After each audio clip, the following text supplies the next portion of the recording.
На влезот не пречека директорот Филип Аврамчев. Најпрвин дезинфекција според превентивните мерки за COVID-19, а потоа директно на сцената. Сашо Филиповски, кој 18 години работи во сценска техника, и Славица Мојсовска, која во установата е 40 години, поставуваат рефлектори за добро да се сними плафонот. На него на повеќе места има дупки од влагата, како резултат на протекувањата на покривот. Ронењето на материјалот одгоре се појави по митингот на опозицијската СДСМ на 10 март 2015, кога беше пуштена бомбата за изборните измами на владеачката ВМРО ДПМНЕ. Поради проблемот со покривот, универзална беше затворена за јавноста.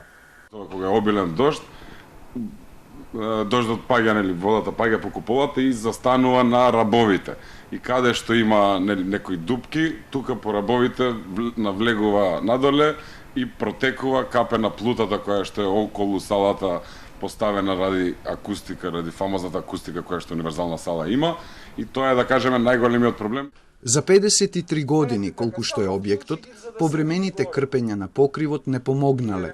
Проблемот не е само во гледалиштето, протекува на големата сцена над светлосниот парк, но и на малата, реновирана од актуелното раководство и од творците на независниот театар 007, кој овдека работеше од 2012 година до почетокот на пандемијата.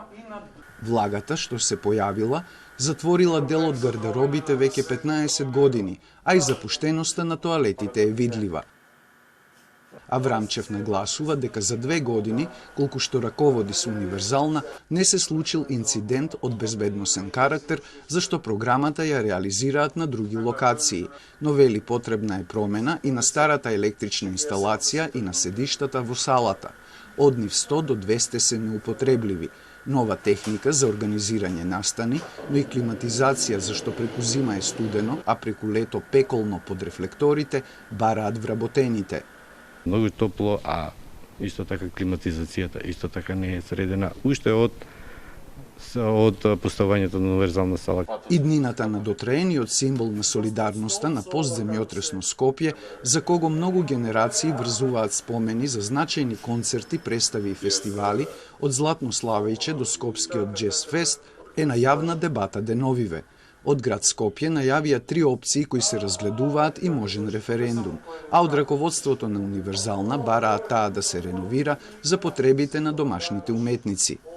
Таа новата сала би била за некои по-гломазни настани, по-големи, по-светски реномирани бендови, но универзална сала може да остане за македонски автори, македонски уметници, да кажеме некоја условно кажано, по-ефтина варијанта на организирање на настани, која што мислам дека на Скопје му е потребна. Со Аврамчев се разделивме со надеж дека е потребно брзо решавање на прашањето за универзалната сала.